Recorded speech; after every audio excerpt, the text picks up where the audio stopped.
कहानी की शुरुआत होती है यू से, जो अपने स्टोर के बाहर खड़ा होकर कह रहा होता है, साइंस क्लब में आइए, हम यहाँ प्रिजर्व्ड फ्लावर से बनी एसेसरीज बेच रहे हैं।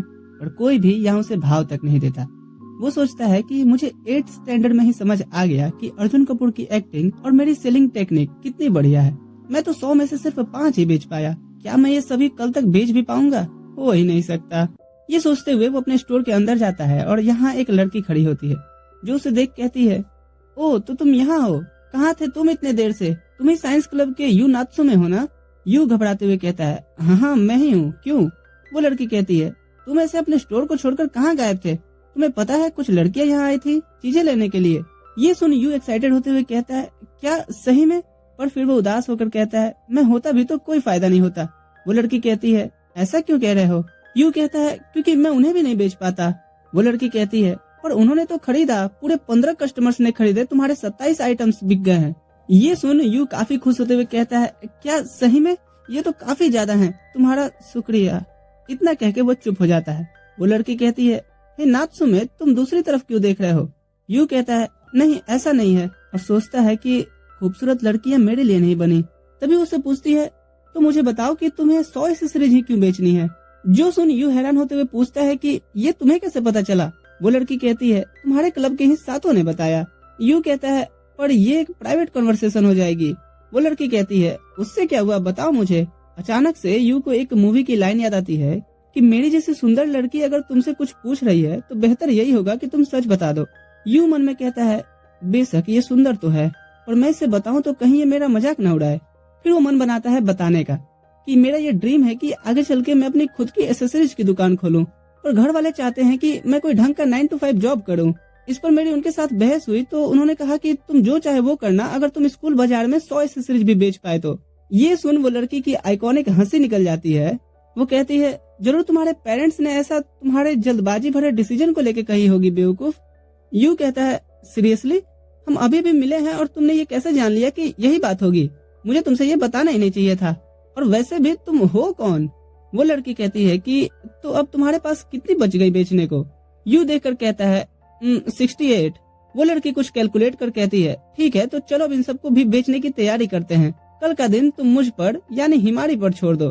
सीन शिफ्ट होता है अब 2 साल बाद। यू देखता है कि स्कूल में कुछ लड़कियां हिमारी से उसकी इंस्टा पोस्ट को देखकर पूछ रही होती हैं, ये इयररिंग्स तो मुझे काफी पसंद आई, कहाँ मिलेंगी ये?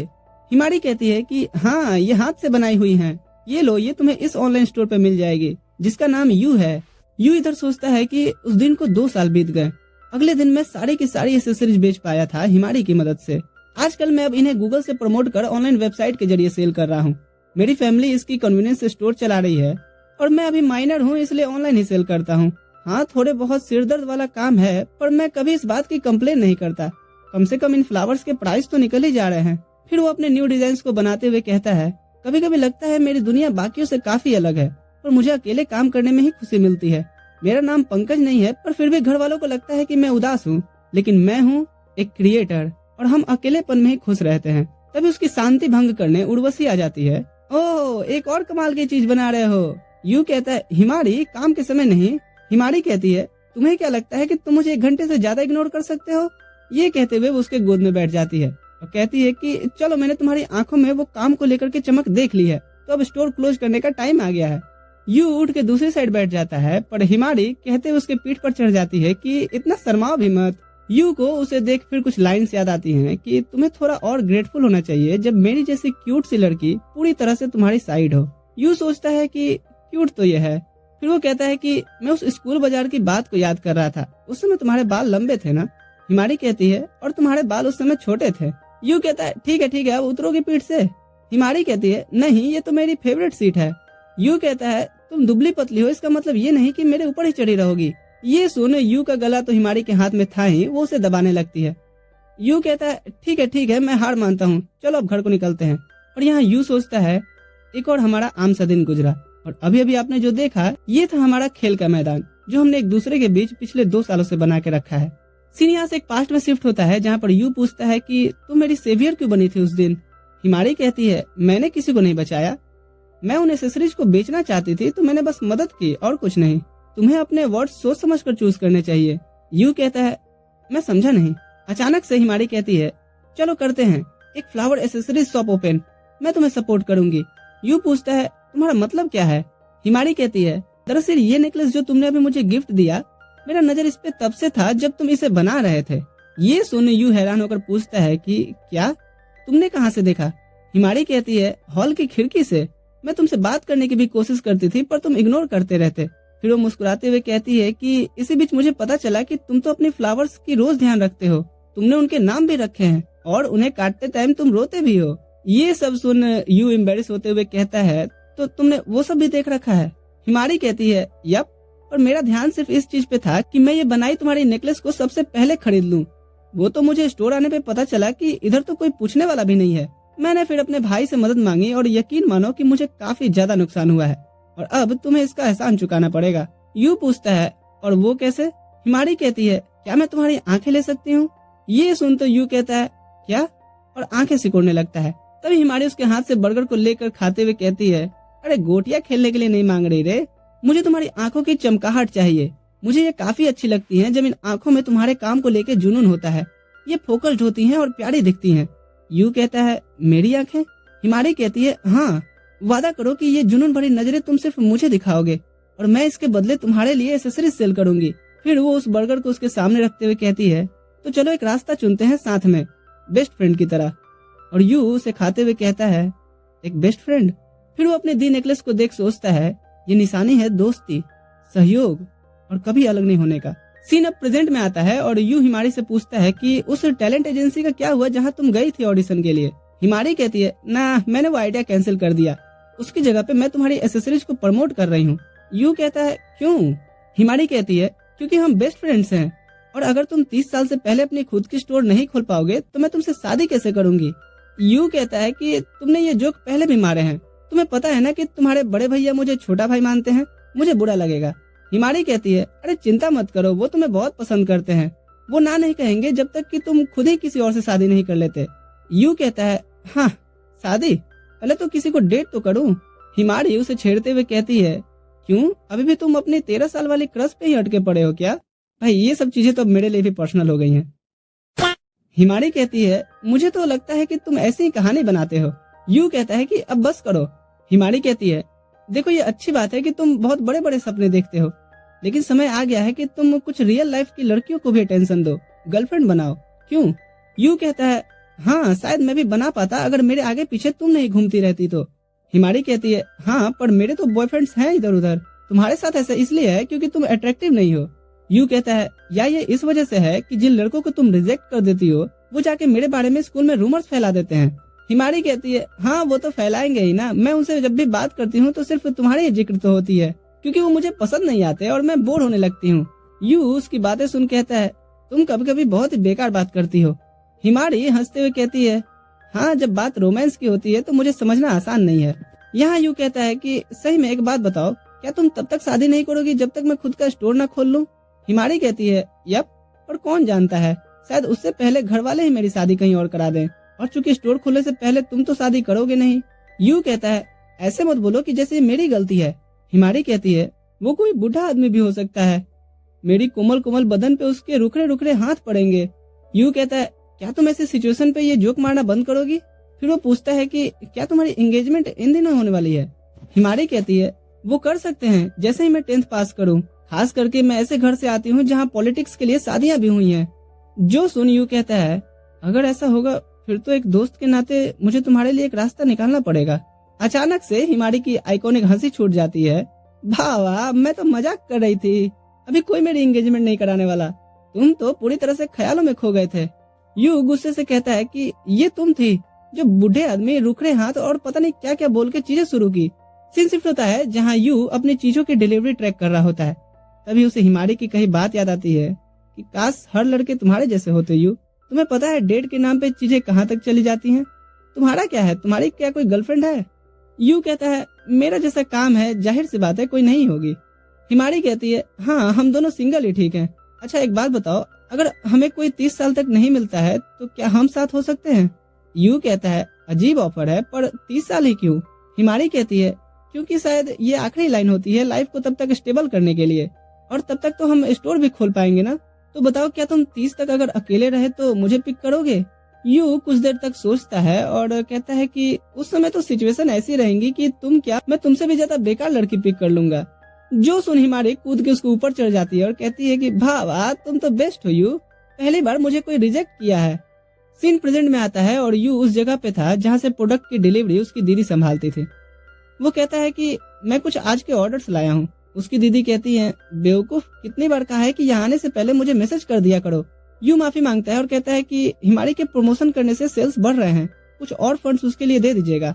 इधर हिमारी से उसका सीनियर पूछता है, तुम उस लूजर को डेट तो नहीं कर रही ना, तुम उससे बेहतर डिजर्व करती हो। हिमारी कहती है, सेनपाई क्या ये सवाल काम से रिलेटेड है? वो कहता है, क्या नहीं। फिर वो कुछ पेपर्स की प्रिंट निकालते हुए सोचती है, गधा कहीं का, जो यू को नहीं जानता उसके बारे में कुछ भी बोलने का हक नहीं रखता। क्या एक लड़का लड़की की फ्रेंडशिप बनी नहीं रह सकती? क्यों नहीं रह सकती? आप इस फीलिंग्स को किस तरह से देखते हो? क्या ऐसे कि मैं यू की ड्रीम पूरी करने में मदद इसलिए कर रही हूँ ताकि सिर्फ मैं उसे किस कर सकूं या उसके साथ सो सकूं? अगर बात उसे किस करने की होती तो मुझे इतनी तामझाम करने की जरूरत ही नहीं पड़ती। लेकिन जिस दिन यू अपने लिए गर्लफ्रेंड ढूंढ लेगा, उसे बाय करना मेरे लिए डिप्रेसिंग तो होगा ही। इधर यू वेंडिंग मशीन से हिमारी के लिए भी एक स्मूदी ले रहा होता है। तभी उसकी नजर सामने से आ रही एक खूबसूरत बला पे पड़ती है। तभी वो यू को नोटिस कर लेती है और यू सोचता है कि क्या उसने मुझे उसे देखते देख लिया। फिर वो मन में कहता है, सुंदर लड़कियां मेरे लिए नहीं बनी, पर फिर भी मैं इन्हें पसंद करता हूँ। हाँ, ये सुनने में कॉन्ट्राडिक्टरी लग रहा होगा, पर मैं इन्हें अपनी एसेसरीज के सेलिंग पॉइंट ऑफ व्यू से पसंद करता हूँ। फिर वो उसकी एक एक डिटेलिंग नोटिस करने लगता है और तभी उसकी नजर उसके हाथ की ब्रेसलेट पर पड़ती है। यू सोचता है कि ये ब्रेसलेट ये तो मैंने ही बनाई थी, सिर्फ 2 एडिशन मैंने बनाए थे, एक हिमारी के नेकलेस में है और दूसरा मैंने 8th स्टैंडर्ड में बेचा था। तभी उस लड़की की ब्रेसलेट नीचे गिर जाती है और उसकी चेन टूट जाती है। वो लड़की कहते हुए रोने लगती है कि ये टूट गया कैसे? यू उसके सामने जाकर कहता है, हे, मैं इसे ठीक करना चाहता हूँ। ये कहते हुए वो सोचता है कि पता नहीं क्यों, पर मैं इस डार्क हेयर वाली लड़की से अपनी नजरें नहीं हटा पा रहा। ऐसा अक्सर नहीं होता कि मैं किसी की आंखों में खो जाऊं। तभी अचानक से वो लड़की कहती है, एक्सक्यूज मी, तुम क्या चाहते हो? यू घबराते हुए कहता है, माफ करना, मुझे लगा ये तुम्हारे लिए खास होगा, भूल जाओ मैंने जो भी कहा, और वहाँ से भागने लगता है, ये सोचते हुए कि मैंने कितनी बेकार तरीके से हेल्प ऑफर किया। अगर हिमारी ये जानेगी तो वो तो वाह वाह करके हंसने लगेगी। मैं उसे नहीं बताऊंगा, ये राज में अपने साथ दफन करके ले जाऊंगा। और बेचारा हर बात जाके बक देता है।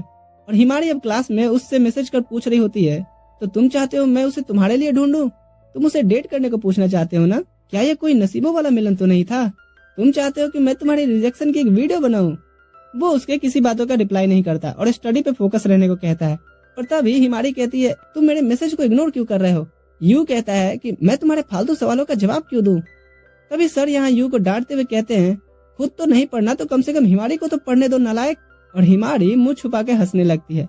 सीन शिफ्ट होता है ब्रेक टाइम पे और हिमारी कहती है कि तुम्हें तो खुश होना चाहिए कि कोई तुम्हारी उतनी पुरानी पीस पहन रहा है। यू कहता है हाँ, और सोचता है कि और उसका चेहरा मेरे किसी कस्टमर में से तो याद नहीं आ रहा। तभी उसे मिलने उसके मिडिल स्कूल का दोस्त शिंजी माकाशिमा आता है।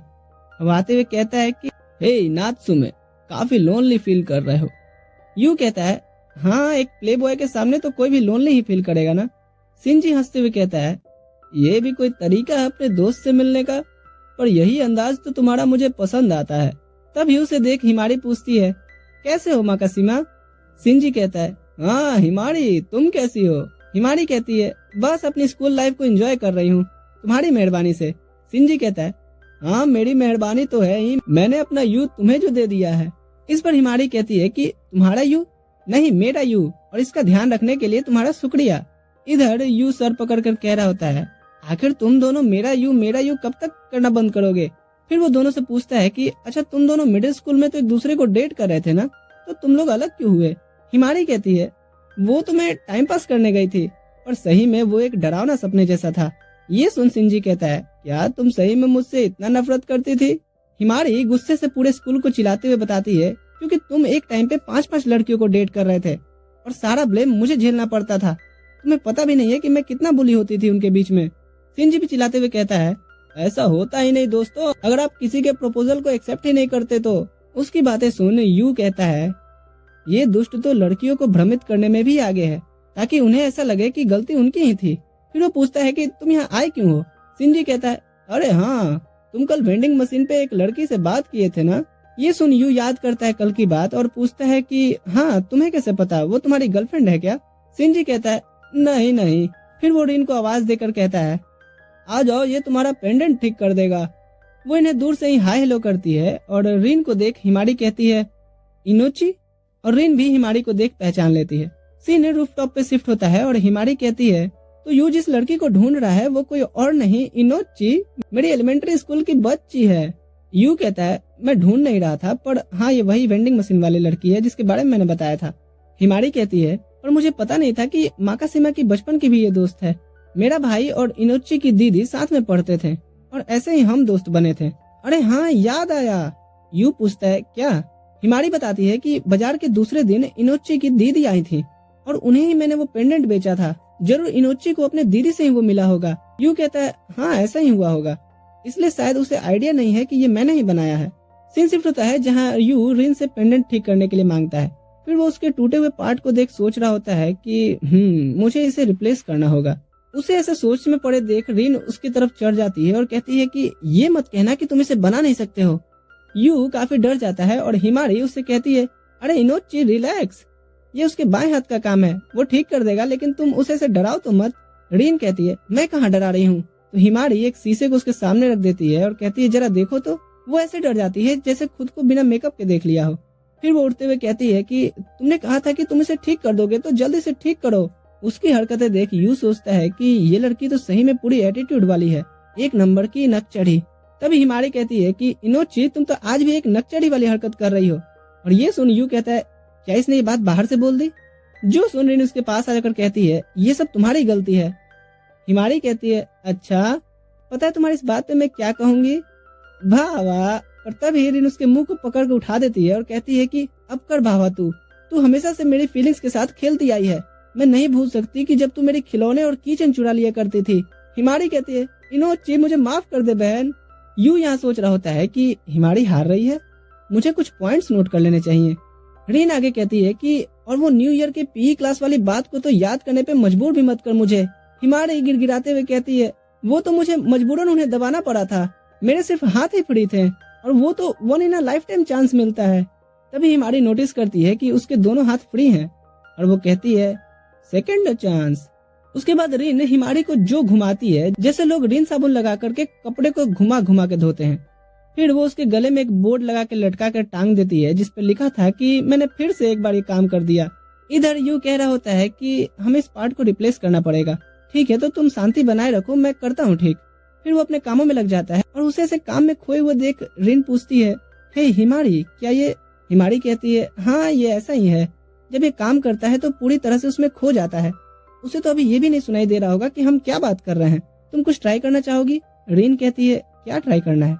कुछ देर बाद जब यू पेंडेंट को देख कहता है कि हाँ हो गया। जैसे वो सामने देखता है तो दोनों लड़कियां हंस रही होती हैं। वो पूछता है क्या हुआ? रिन कहती है जरा देखो तो।